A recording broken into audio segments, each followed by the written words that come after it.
Subnautica 2 has officially dropped in early access on the Xbox Game Pass, and because it runs on Unreal Engine 5, everyone is panicking about performance. Can a mid-range RTX 5060 laptop actually handle these next-gen waters? Let's look at the actual numbers.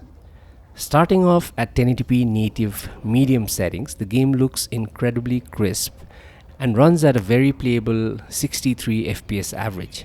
Your 1% lows sit a bit low, which means while it feels smooth most of the time, you will still experience occasional early access stutters when moving into biomes or loading assets. VRAM sits nicely under 6GB here, so 8GB buffer isn't choking yet. But if you want to crank the visuals up, here is the absolute sweet spot for this laptop. Moving up to 1080p high with DLSS set to quality, the frame rates instantly shoot up, hovering between 75 to 90 FPS depending on where you're looking, settling mostly in the low 80s. VRAM crawls up to about 6.2GB, making this completely safe and smooth for an RTX 5060 laptop. But what if you plug your laptop into an external 1440p monitor or you have a native 1600p screen? Running at 1440p on medium settings, the frame rate takes a noticeable hit. Hovering mostly in the mid 40s to low 50s, it works in a pinch, but the visual fluidity drops off.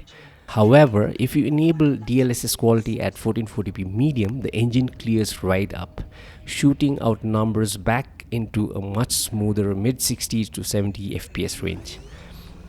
Now if you try to push the graphics to 1440p high with DLSS quality, you're going to find the real limits of this laptop. The frame rates drop to a volatile high 40s to low 60s depending on which direction you look.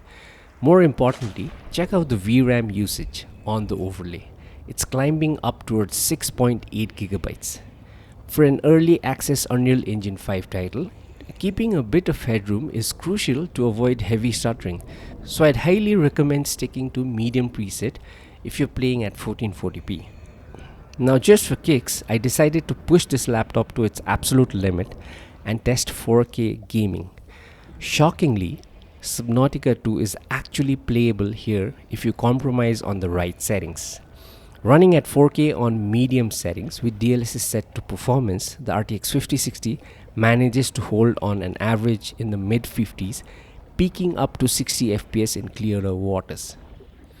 The image sharpness here is incredible, and during the daytime it looks stunning. But there's a massive catch. Look at the overlay during nighttime cycles. The performance takes a much heavier hit, frequently dipping into the mid 40s. This is because Unreal Engine 5's global illumination works overtime at night to process all the bioluminescent lighting, which absolutely hammers the GPU core. However, here's a pro tip. Since this is a slow-paced survival game and not Call of Duty, you don't need 60 FPS all the time. If you're playing on a high refresh display, just cap the display to 120Hz or 240Hz. Cap the game to 40Hz. This completely eliminates the choppy frame pacing during those heavy nighttime drops, giving you a super consistent cinematic 4K console-like experience on a budget card. So here's the final verdict. The mobile 5060 handles Subnautica 2 incredibly well as long as you leverage DLSS quality or balance. For the best experience, stay at 1080p high with DLSS on, or drop to 1440p medium with upscaling enabled. Let me know in the comments what hardware you're running this game on. And I'll also be covering Forza Horizon 6 soon on launch day on my RTX 5060 laptop and the ROG Ally Z1 Extreme. So make sure you hit the subscribe button so you don't miss those benchmarks. Thank you for watching, and I'll see you in the next one.